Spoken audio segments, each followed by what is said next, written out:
Rajasthan medical college teachers association से जुड़े doctor सोमवार से पेन डाउन हड़ताल पर उतर आए हैं। अजमेर समेत पूरे प्रदेश के मेडिकल कॉलेजेस में आज डॉक्टरों ने 2 घंटे तक कार्य बहिष्कार किया और धरना प्रदर्शन कर सरकार के खिलाफ अपना विरोध जताया। डॉक्टर्स का कहना है कि वे पिछले 5 दिनों से जेएलएन अस्पताल परिसर में धरने पर बैठे हैं, लेकिन अब तक सरकार ने उनकी मांगों पर कोई संज्ञान नहीं लिया है। इसी कारण आज जयपुर, जोधपुर, बीकानेर, कोटा, उदयपुर और अजमेर सभी जगह सामूहिक रूप से पेन डाउन हड़ताल की गई। बता दें कि डॉक्टर्स का सबसे बड़ा विरोध लेटरल एंट्री को लेकर है। उनका कहना है कि भर्ती की प्रक्रिया न्याय संगत तरीके से 1962 के नियमों के अनुसार राजस्थान लोक सेवा आयोग के जरिए होनी चाहिए। वर्ष 2021 में 337 और 2024 में 352 मेडिकल एजुकेशन पदों पर वैकेंसी निकाली जा चुकी है और दोनों की लिखित परीक्षा भी हो चुकी है, लेकिन अब तक परिणाम घोषित नहीं किए गए हैं। एसोसिएशन का आरोप है कि सरकार सीधे और पारदर्शी भर्ती प्रक्रिया पूरी करने के बजाय बैकडोर एंट्री के जरिए भर्ती करना चाहती है। यही कारण है कि डॉक्टर अब आंदोलन की राह पर है। डॉक्टर्स ने चेतावनी दी है कि अगर सरकार ने जल्द उनकी मांगों पर एक्शन नहीं लिया तो आने वाले दिनों में आंदोलन और उग्र किया जाएगा। उन्होंने कहा कि मेडिकल शिक्षक केवल पढ़ाई ही नहीं बल्कि इलाज का भी जिम्मा उठाते हैं। ऐसे में उन्हें सड़कों पर उतरने के लिए मजबूर होना पड़ रहा है, जो चिकित्सा व्यवस्था के लिए गंभीर स्थिति है।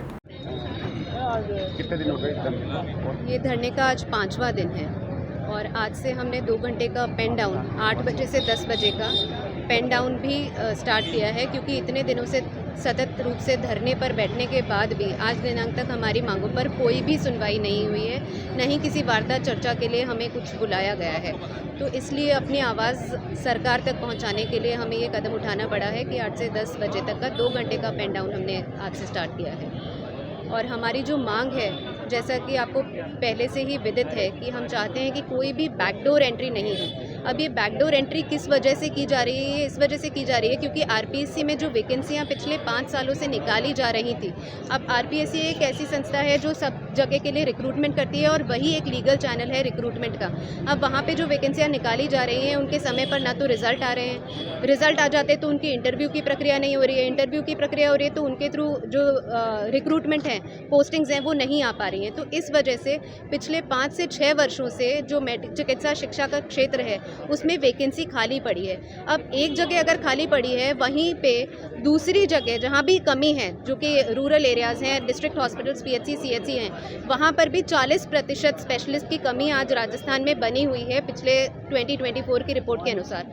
वहाँ जहाँ कमी है वहाँ से उठाकर अगर आप यहाँ भरना चाहो, ये तो यही हो गया कि एक भूखे की थाली में से लेके आपने दूसरे भूखे को दे दिया खाना, पर वहाँ पर भी डेफिशिएंसी अक्यूट हो जाएगी और रूरल हेल्थ सर्विसेज भी अक्यूटली अफेक्ट होंगी अगर ये इस तरह का मूव करते हैं। तो अलॉन्ग विद जो चिकित्सा शिक्षा की गुणवत्ता है उसमें कमी आने के साथ साथ आपकी रूरल हेल्थ केयर भी पूरी तरह से चरमरा जाएगी। तो इसका सोल्यूशन भी हम देने के लिए तैयार हैं सरकार को कि आप नियमित रूप से आरपीएससी की प्रक्रिया से भर्ती करें।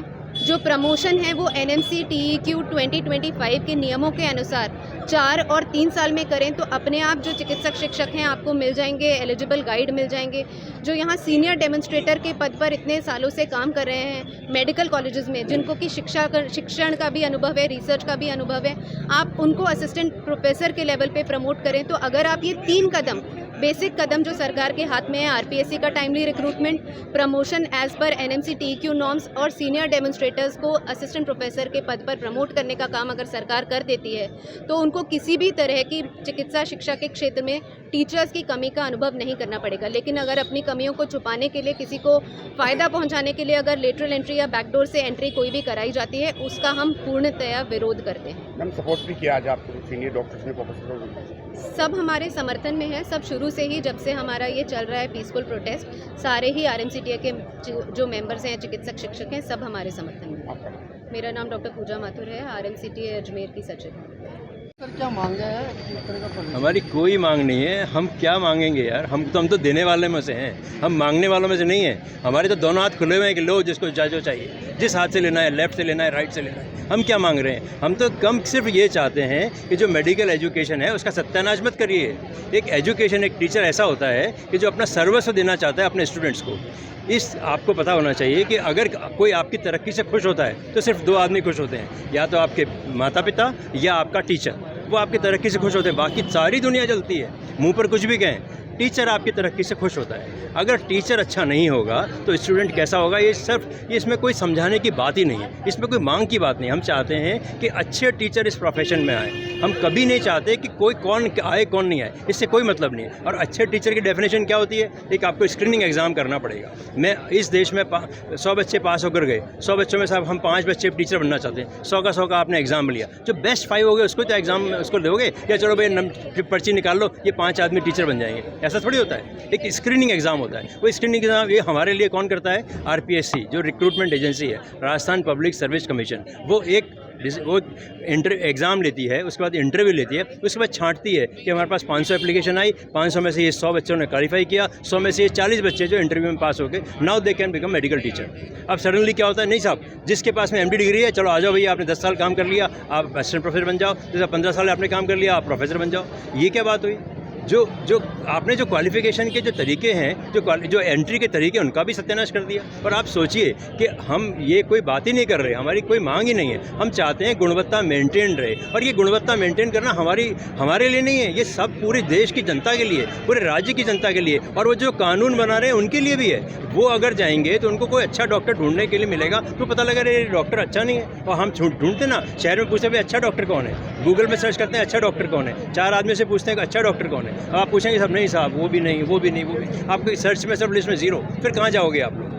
तो हम कोई मांग नहीं कर रहे, हम सिर्फ एक बात चाहते हैं कि मेडिकल एजुकेशन की क्वालिटी मेंटेन रखो, सो दैट ये आपके बेनिफिट का है, हमारा कोई बेनिफिट नहीं है इसमें, एक जनता के बेनिफिट का है, इन जो नेताओं के बेनिफिट का है, इन ब्यूरोक्रेट्स के बेनिफिट का है। उनको सोचना चाहिए कि अगर ये जाएंगे ढूंढने अच्छा डॉक्टर, आज तो मिल जाएंगे, आज से 15 साल बाद सोचिए अगर यही एजुकेशन की क्वालिटी कंटिन्यू रहेगी तो 15 साल वाला डॉक्टर इन नेताओं के बच्चे किसके पास जाएंगे, इन ब्यूरोक्रेट्स के बच्चे किसके पास दिखाने जाएंगे? इनको ये सोचना चाहिए। हमारी और कोई मांग नहीं, इतनी सी बात है हमारी। 4-5 दिन से धरने पर भी बैठे हैं, अगर मांगे पूरी नहीं तो आगे क्या रहेगा? देखिए, ये तो बड़ा गंभीर विषय है कि हमको इस लेवल पर आना पड़ रहा है। ये बहुत गंभीर विषय है। आप हमसे क्या सवाल पूछते हो? उनसे पूछो कि जो लोग हमारा दर्द नहीं समझ रहे, हमारा क्या खुद का दर्द नहीं समझ रहे, उनसे ये सवाल उनसे होना चाहिए कि अगर धरने पर बैठने के बावजूद वो लोग हमसे बात करने को तैयार नहीं है, मुद्दे को समझने को तैयार नहीं है, तो क्या होगा हमें नहीं पता।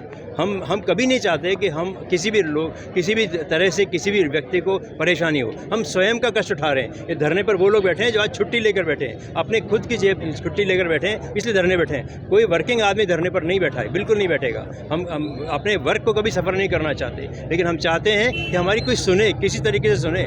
ये हमारी धरने पर बैठने के लिए छुट्टी ली इन्होंने? बिल्कुल, कोई भी आदमी ऐसा नहीं है कि जो वर्किंग में है साइन करके यहाँ बैठा हुआ है, या तो वो ऑफ में है, डे ऑफ में, या छुट्टी लेकर बैठा हुआ है।